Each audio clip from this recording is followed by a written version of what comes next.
नमस्कार, मैं आपके साथ ज्योतिका। आइए रुक करते हैं फटाफट खबरों की ओर।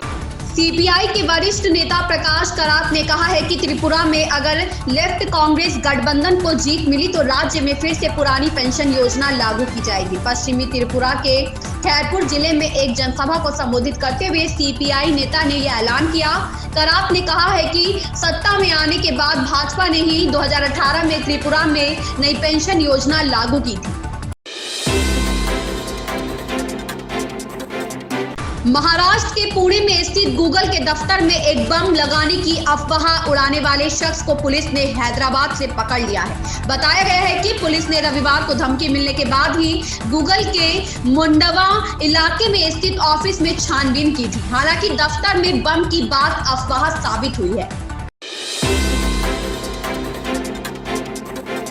राष्ट्रपति द्रौपदी मुर्मू ने सोमवार को लखनऊ स्थित राजभवन में बुक्सा जनजाति के लोगों से मुलाकात की और जनजाति के 5 लोगों को जमीन के पट्टे दिए। इस मौके पर उन्होंने कहा कि सरकार जनजातियों के विकास के लिए काम कर रही है, लेकिन केवल सरकार के सहारे से काम नहीं चलेगा। हमें आगे बढ़ने का जुनून होना चाहिए। हमारी मानसिकता सशक्त होनी चाहिए। अपने मनोबल को सशक्त करना होगा। दूसरे समुदाय के बच्चों के साथ प्रतियोगिता करनी होगी।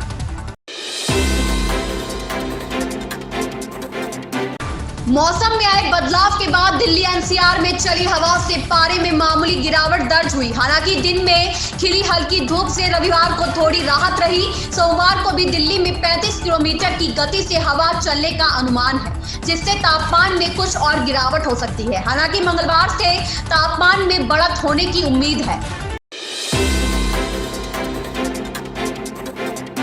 शिवसेना उद्धव बाला साहेब ठाकरे गुट के अध्यक्ष उद्धव ठाकरे ने रविवार को भारतीय जनता पार्टी पर विभाजनकारी हिंदुत्व को लेकर निशाना साधा। उद्धव ठाकरे ने कहा कि प्रधानमंत्री नरेंद्र मोदी यहां तक नहीं पहुंचते अगर बाल ठाकरे ने उन्हें तब बचाया नहीं होता जब तत्कालीन प्रधानमंत्री अटल बिहारी वाजपेयी ने उन्हें राजधर्म का पालन करने की नसीहत दी थी।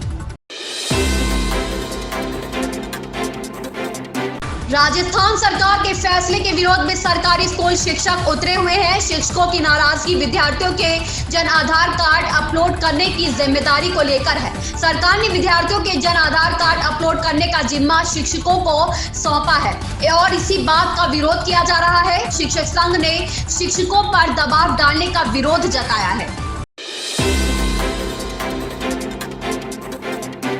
बिग बॉस 16 की चमचमाती ट्रॉफी को रैपर MC स्टैन ने अपने नाम कर लिया है। बीती रात हुए ग्रैंड फिनाले में स्टैन को ट्रॉफी के साथ 31 लाख रुपए भी मिले हैं। हालांकि स्टैन का जीतना प्रियंका चाहर चौधरी के फैंस को पसंद नहीं आया और ऐसे में सोशल मीडिया पर खूब बवाल मच रहा है। दरअसल अटकलें लगाई जा रही थी कि मुकाबला शिव ठाकरे और प्रियंका के बीच होगा, लेकिन ऐसा नहीं हुआ और अब शो के मेकर्स को सोशल मीडिया पर खूब ट्रोल किया जा रहा है।